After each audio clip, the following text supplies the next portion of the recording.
Hello students, आइए देखते हैं रासायनिक संयोजन के नियम के बारे में। आप पढ़ रहे हैं पहला चैप्टर कक्षा 11 रसायन विज्ञान का। रसायन विज्ञान की कुछ मूल अवधारणाओं के बारे में मैं मनीष गुप्ता अपने चैनल में आपका स्वागत करता हूं। तो आइए दोस्तों स्टार्ट करते हैं अध्याय 1 की पहली हेडिंग, 5वीं हेडिंग, रासायनिक संयोजन के नियम के बारे में।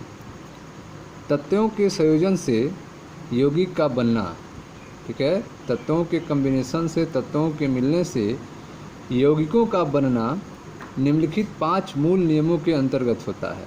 ठीक है, तत्व आपस में मिलकर यौगिक बनाते हैं, तो वे यौगिक जो बनता है तत्वों के मिलने से वह निम्नलिखित 5 मूल नियमों के अंतर्गत बनता है। ठीक है, तो वो कौन कौन से 5 नियम हैं जो मूल नियम हैं, इनके बारे में आपको बताया जाएगा। तो आइए देखते हैं पहला नियम है द्रव्यमान संरक्षण का नियम। द्रव्यमान संरक्षण का नियम, इस नियम के अनुसार द्रव्य न तो बनाया जा सकता है और न ही नष्ट किया जा सकता है।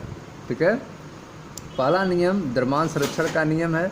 इसमें यह बताया गया है कि द्रव्य जो है वह न तो बनाया जा सकता है और न ही नष्ट किया जा सकता है। ठीक है, इसका तात्पर्य यह है कि जब भी आप तत्वों से यौगिक बनाएंगे तो जितने तत्व के द्रव्य यूज होंगे उतने जो हैं यौगिक में द्रव्य उपस्थित रहेंगे।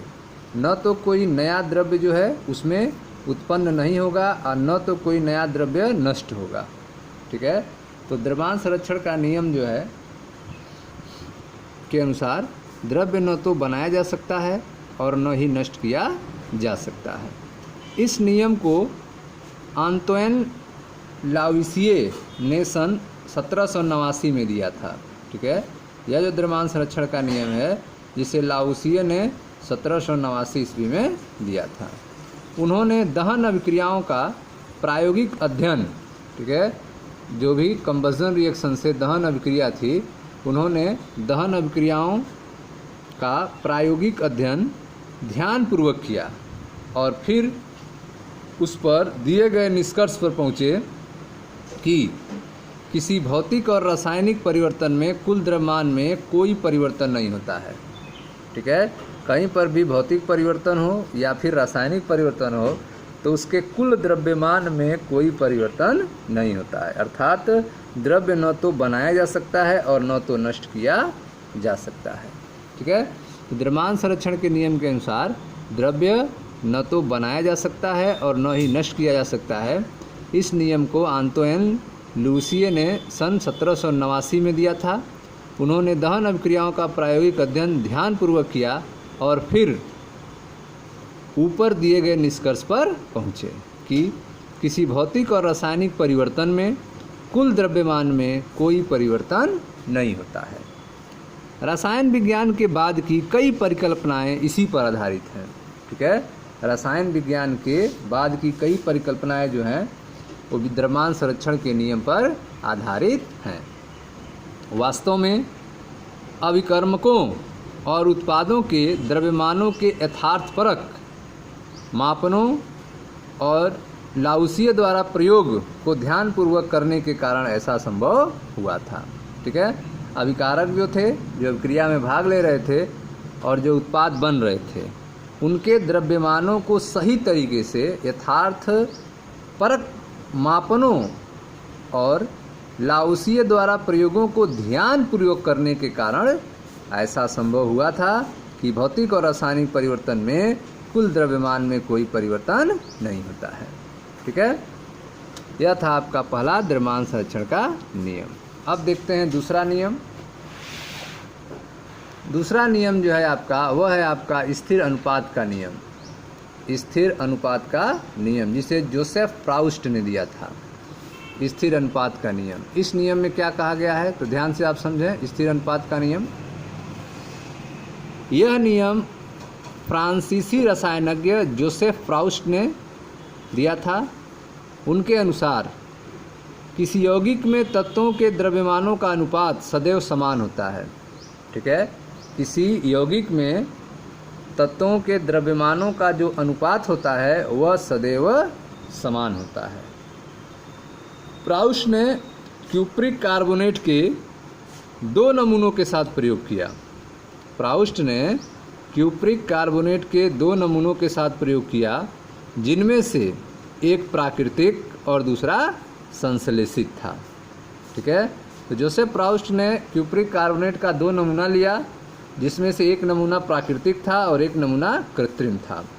उन्होंने पाया कि इन दोनों नमूनों में तत्वों का संगठन समान था। इन दोनों नमूनों में तत्वों का परसेंटेज जो था, कॉम्बिनेशन जो था, वो क्या था, समान था। चाहे वो प्राकृतिक रूप से प्राप्त किया गया हो, चाहे वो संश्लेषित रूप से तैयार किया गया हो। ठीक है, प्राकृतिक रूप में क्यूप्रिक कार्बोनेट में तांबे का परसेंट 51.35, कार्बन का परसेंट 9.74 और ऑक्सीजन का परसेंट 38.91 था। ठीक उसी तरह से जो संश्लेषित क्यूप्रिक कार्बोनेट थे, उसमें भी तांबे का परसेंटेज 51.35, कार्बन का परसेंटेज 9.74 और ऑक्सीजन का परसेंटेज 38.91 था। ठीक है, तो इस तरह से आपने देखा कि किसी यौगिक में तत्वों के द्रव्यमानों का अनुपात सदैव समान होता है, चाहे वह यौगिक प्राकृतिक रूप से प्राप्त हो, चाहे संश्लेषित द्वारा तैयार किया गया हो।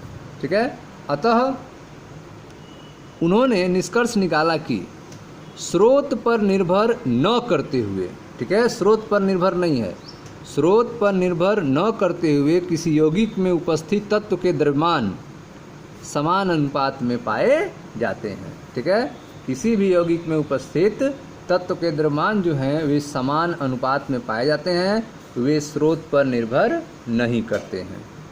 इस नियम को कई प्रयोग द्वारा सत्यापित किया जा चुका है। इसे कभी कभी निश्चित संगठन का नियम भी कहा जाता है। ठीक है, तो स्थिर अनुपात के नियम को कभी कभी निश्चित संगठन का नियम भी कहा जाता है। तो यह था आपका स्थिर अनुपात का नियम, जिसे फ्रांसीसी रसायनज्ञ जोसेफ प्राउस्ट ने दिया था। उन्होंने बताया कि किसी यौगिक में तत्वों के द्रव्यमानों का अनुपात सदैव समान होता है। इसके लिए प्राउस्ट ने क्यूप्रिक कार्बोनेट के 2 नमूनों के साथ प्रयोग किया, जिनमें से एक प्राकृतिक और दूसरा संश्लेषित था। उन्होंने पाया कि इन दोनों नमूनों में तत्वों का संगठन समान था। ठीक है, अतः उन्होंने निष्कर्ष निकाला कि स्रोत पर निर्भर न करते हुए किसी यौगिक में उपस्थित तत्व के द्रव्यमान समान अनुपात में पाए जाते हैं। इस नियम को कई प्रयोगों द्वारा सत्यापित किया जा चुका है। इसे कभी कभी निश्चित संगठन का नियम भी कहा जाता है। ठीक है, अब आते हैं तीसरे नियम पर। तीसरा नियम है आपका गुणित अनुपात का नियम। ठीक है, तो आइए देखते हैं तीसरा नियम, गुणित अनुपात का नियम, जिसे जोसेफ लुइस गै लुसैक ने दिया था। ठीक है, यह नियम डाल्टन द्वारा 1803 में दिया गया था। यह नियम डाल्टन द्वारा 1803 में दिया गया था। इस नियम के अनुसार, हाँ, डाल्टन ने इस नियम को दिया था और ग्लुसैक ने जो नियम दिया था वह था आपका गैसीय आयतनों का नियम। जोसेफ ग्लुसैक ने जो नियम था वह था गैसीय आयतनों का नियम, जिसको अभी आगे बताएंगे। ठीक है, लेकिन जो गुणित अनुपात का नियम था उसे डाल्टन ने दिया था। यह नियम डाल्टन द्वारा 1803 में दिया गया था। इस नियम के अनुसार यदि दो तत्व संयोजित होकर एक से अधिक यौगिक बनाते हैं, यदि 2 तत्व आपस में मिलकर एक से अधिक यौगिक बनाते हैं, तो एक तत्व के साथ दूसरे तत्व के संयुक्त होने वाले द्रव्यमान, एक तत्व के साथ दूसरे तत्व के संयुक्त होने वाले द्रव्यमान छोटे पूर्णांकों के अनुपात में होते हैं।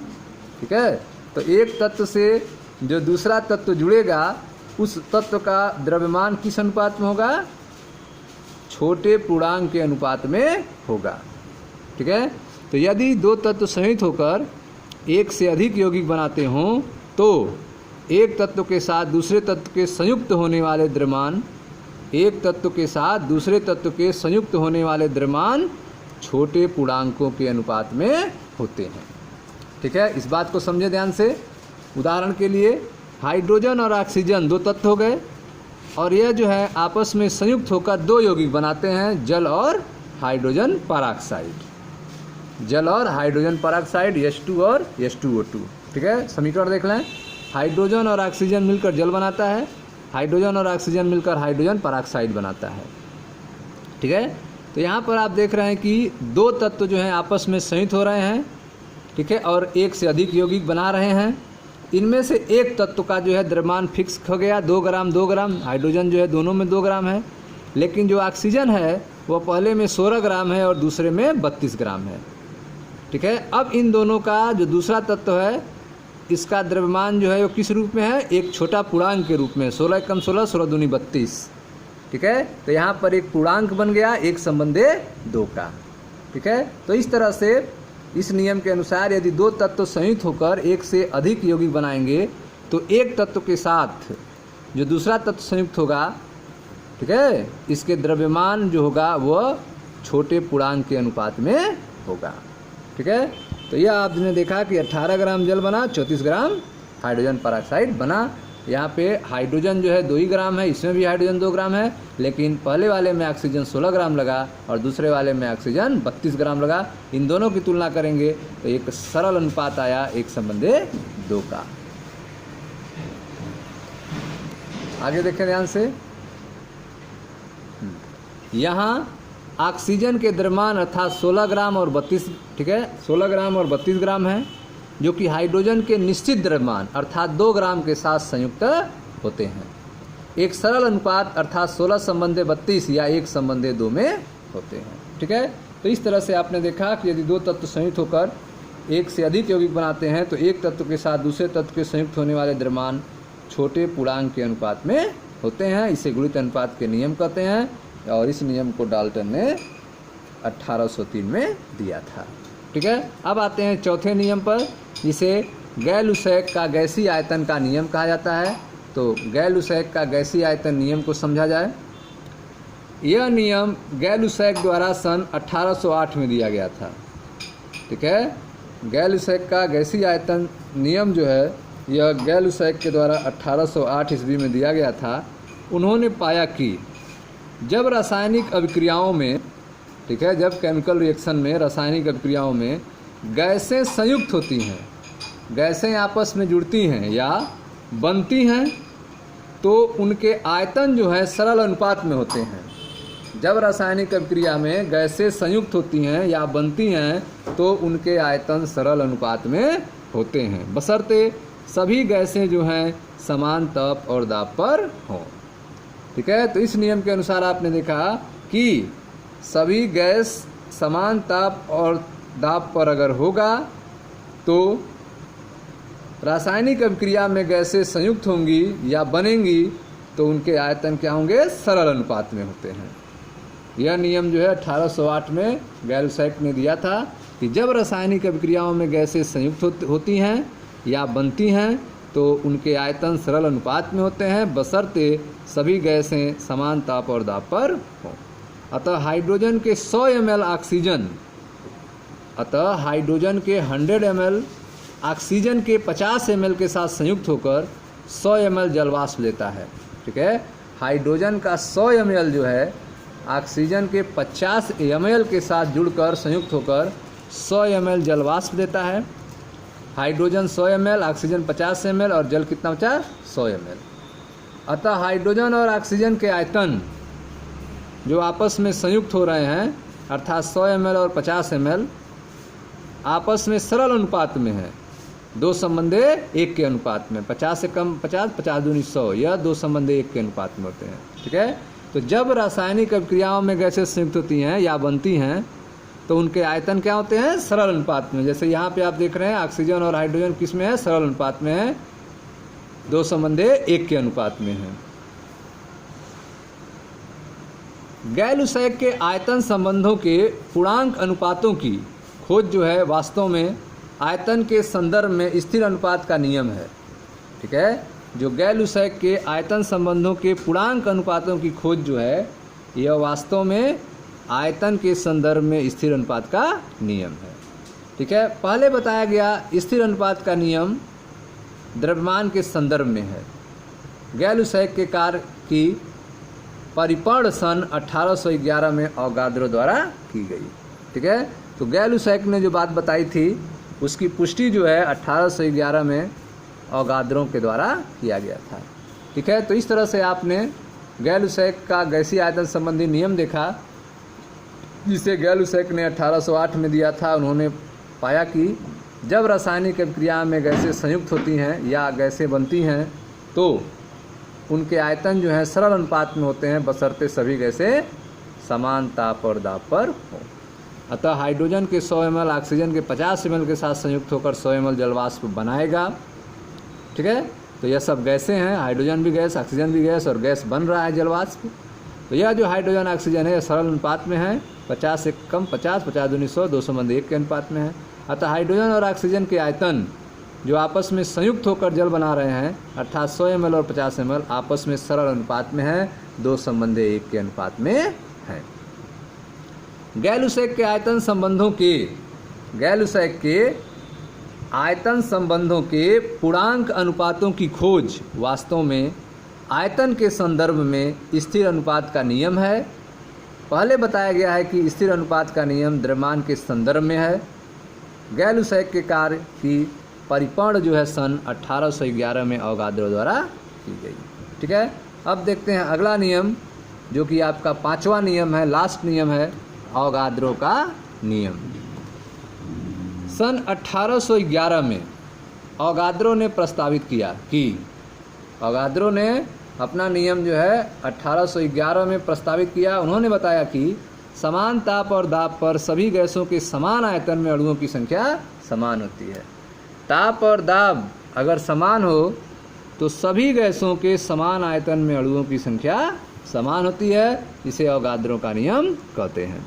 ठीक है, सन 1811 में अवगाद्रो ने प्रस्तावित किया कि समान ताप और दाब पर सभी गैसों के समान आयतन में अणुओं की संख्या समान होनी चाहिए।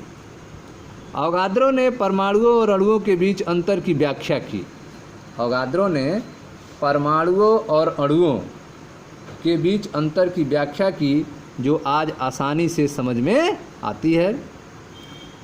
ठीक है, यदि हम हाइड्रोजन और ऑक्सीजन की जल बनने की अभिक्रिया को दोबारा देखें तो यह कह सकते हैं कि हाइड्रोजन के 2 आयतन ऑक्सीजन के 1 आयतन आपस में संयुक्त होकर जल के 2 आयतन देते हैं।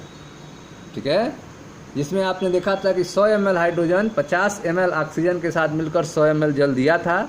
अनुपात अगर हाइड्रोजन ऑक्सीजन का आपने देखा था 2 संबंध 1 आया था। ठीक है, तो उस आधार पे आप कह सकते हैं कि यदि हम हाइड्रोजन और ऑक्सीजन की जल बनने की अभिक्रिया को दोबारा देखें तो यह कह सकते हैं कि हाइड्रोजन के 2 आयतन ऑक्सीजन के 1 आयतन आपस में संयुक्त होकर जल के 2 आयतन देते हैं, और ऑक्सीजन लेस मात्र भी नहीं बचती, ऑक्सीजन तनिक भी नहीं बचती। चित्र 1.9 में ध्यान दीजिए। ठीक है, अब चित्र 1.9 है जो डब्बों के रूप में बनाया गया है, जिसमें आप देख सकते हैं यहाँ पे हाइड्रोजन का 1 आयतन है। ठीक है, जिसमें हाइड्रोजन के अणुओं को दिखाया गया है। यहाँ देखें H2 H2 H2 H2 H2। यह हाइड्रोजन का 1 आयतन है जिसमें हाइड्रोजन के अणुओं को दिखाया गया है। 1 2 3 4 5 अणु इसमें है, 1 2 3 4 5 5 अणु इस बॉक्स में है। ठीक है, तो हाइड्रोजन का 1 आयतन, हाइड्रोजन का 1 आयतन, 5 अणु इसमें, 5 अणु इसमें, और इसमें ऑक्सीजन का 1 आयतन जिसमें कितने ऑक्सीजन अणु, 1 2 3 4 5 ऑक्सीजन अणु। ठीक है, अब दोनों मिल रहे हैं। ठीक है, और जल वाष्प के 2 आयतन बना रहे हैं। जल वाष्प के 2 आयतन बना रहे हैं, 1 2 3 4 5 6 7 8 9 10। 1 2 3 4 5 6 7 8 9 10। ठीक है, तो 5 आयतन मिलके 10 आयतन बन गए। ठीक है, तो ऑक्सीजन हाइड्रोजन जो है तनिक भी, ऑक्सीजन बचा, ऑक्सीजन 5 था, 10 था, 5 था ना O2, लेकिन नंबर ऑफ ऑक्सीजन एटम कहा जाए तो 10 था, और 10 हाइड्रोजन के साथ वह मिल गया। 1 ऑक्सीजन 2 हाइड्रोजन के साथ मिला है। तो इस तरह से आप देख रहे हैं कि ऑक्सीजन तनिक भी नहीं बचा है, लेस मात्र भी नहीं बचा है, और हाइड्रोजन का भी यूज हो गया है। ठीक है, तो इस तरह से आपने देखा कि हाइड्रोजन का 1 आयतन, हाइड्रोजन के 1 आयतन और ऑक्सीजन का 1 आयतन, अर्थात हाइड्रोजन का 2 आयतन, ऑक्सीजन का 1 आयतन मिलकर जलवाष्प का 2 आयतन बना रहा है। ठीक है, आगे देखते हैं।